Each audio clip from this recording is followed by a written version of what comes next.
बहुत बहुत धन्यवाद। तो यहाँ पर सार्वभौम भट्टाचार्य ने जो श्लोक लिखा है, कालान नष्टम भक्ति योगम निजम, यहाँ काल के अनुसार नष्ट हो जाता है। तो हर चीज़ काल के अनुसार नष्ट हो जाती है। कोई बहुत बड़ा भवन बनाया आपने, वो भी नष्ट हो जाता है। और कोई भी सामान है वो समय के अनुसार सब नष्ट हो जाता है। लोहे की चीज़ हो, पीतल की चीज़ हो, लकड़ी की चीज़ हो, समय के अनुसार सब नष्ट हो जाती है।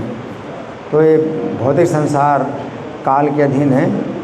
तो भक्ति योग भी जो भगवान का था, चैतन्य महाप्रभु का, तो वो भी जो है कलयुग के प्रभाव से, समझो काल है तो कलयुग के समय के प्रभाव से वो नष्ट हो गया।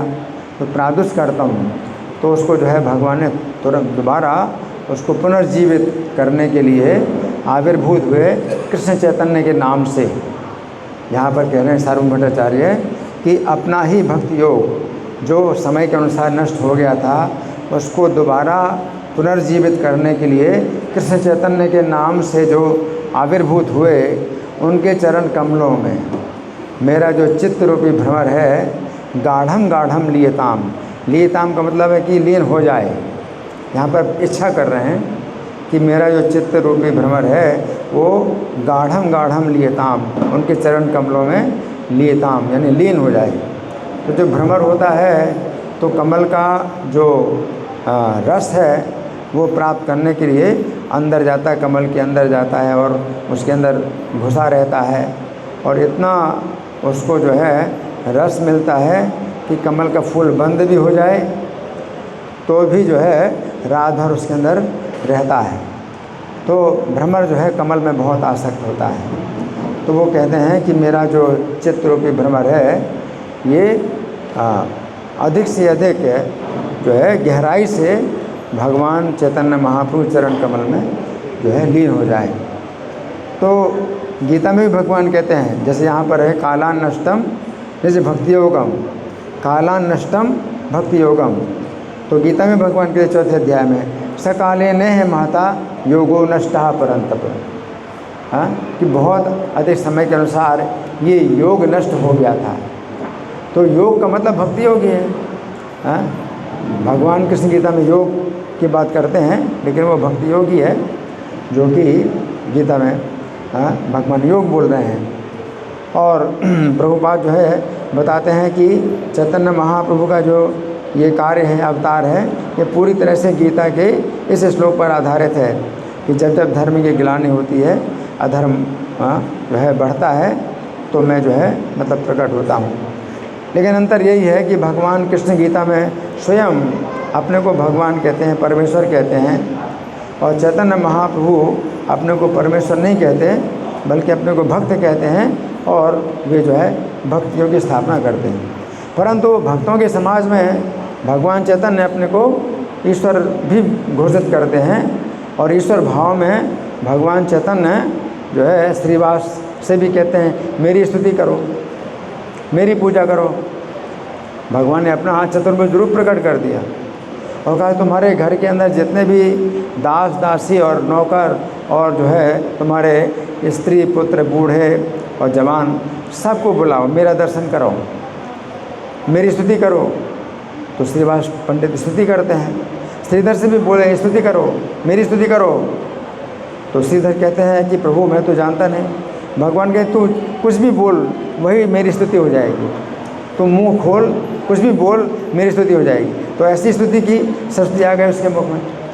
तो अब यहाँ पर तो पता चलता है कि चैतन्य महाप्रभु अपने को घोषित करते हैं और ईश्वर भाव में जब आ जाते हैं तो भक्तों के बीच में भगवान ईश्वर भाव में आ जाते हैं और अपना सब तत्व बतलाते हैं। लेकिन साथ साथ ये भी बताते हैं कि भक्तों के समाज के बाहर पब्लिक में ये बात जो है नहीं जाएगी। तो भक्तों के समाज में भगवान जो है अपने को ईश्वर भी घोषित करते हैं।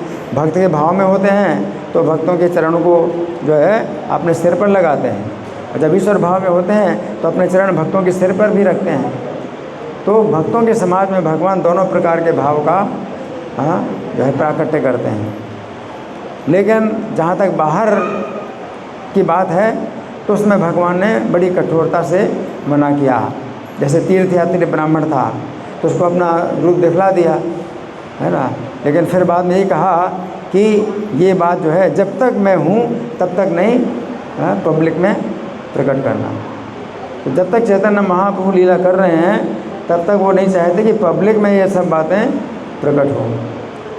और श्रीवास पंडित और अद्वैताचार्य जब कीर्तन कर रहे थे चैतन्य महाप्रभु का तो पब्लिक में कीर्तन कर रहे थे। जब पब्लिक में कीर्तन कर रहे थे तो चैतन्य महाप्रभु बड़े लज्जित हुए और फिर उन्होंने मतलब ये भी कहा कि जो छिपना चाहता है उसको क्यों प्रकट करते हो। श्रीवास से कहते हैं जो छिपना चाहता है उसको क्यों प्रकट करते हो।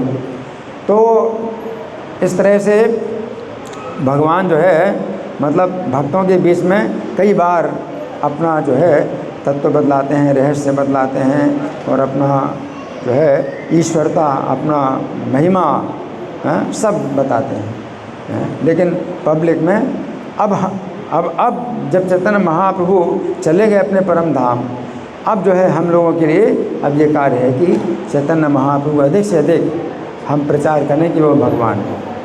अब ये समय ऐसा है कि अधिक से अधिक जो है पब्लिक में और पूरी दुनिया में उनकी महिमा प्रकाशित हो। लेकिन चैतन्य महाप्रभु जब नहीं चाहते कि पब्लिक में हो तो कहते हैं जब तक मैं हूँ, जब तक मैं पृथ्वी में हूँ तब तक नहीं बताना। तो ये अंतर है कि भगवान चैतन्य जो है मनुष्य लीला करते हैं और भक्ति रूप में। तो प्रभुपाद जी बताते हैं कि लोगों को जो है पसंद नहीं आता है। तो गीता में भगवान ने कहा है कि मेरी शरण में आओ, तो लोगों को पसंद नहीं आता। तो भगवान ने इस बार जो है इस तरह से भाई पसंद नहीं आता है तो मैं भक्त बन कर के ही भक्ति करके दिखाऊंगा। तो लोगों ने जो है स्वीकार किया कि ये बहुत अच्छे भक्त हैं, चलो हमें भक्त बनना चाहिए। तो भगवान की ये जो है कपट योजना, भगवान जो है इस प्रकार से कपट जो है करते हैं पब्लिक में कि वे अपने को जो है भगवान नहीं बताते, है ना। लेकिन भक्तों के बीच में भगवान जो है अपना तत्व बतलाते हैं। तो ये जो है अंतर है। हरे कृष्ण। निरंतर